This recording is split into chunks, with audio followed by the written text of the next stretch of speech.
Сегодня я вам покажу ситуацию, с которой мы часто сталкиваемся. Это вот такой вентилятор со шнурком. Он очень шумный и включается только от света. И сейчас попробуем эту проблему решить.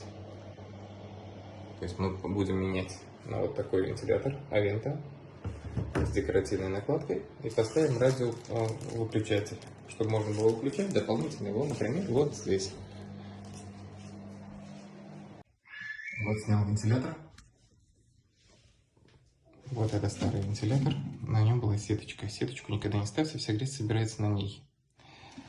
Будем ставить сотый вентилятор, потому что 125 просто не влез в отверстие. Придется брать сотый вентилятор, сверху такую накладку, чтобы закрыть все оставшиеся дырки. И в данный момент нам надо подключить радиореле, чтобы работал радиовыключатель. Установка вентилятора завершена. Вентилятор фирмы Авента работает очень тихо. Включается с пульта радиопульт. Он включен. Вот так он работает. Это одни из самых тихих вентиляторов на сегодняшний день в Беларуси и не только в Беларуси. Выключается он также с радиопульта. Радиопульт работает на батарейках до 10 лет. Клеить можно на стенку, куда угодно, в любое место. Очень много цветов вот этих рамок. На свой вкус можно выбрать на нашем сайте Home Me By.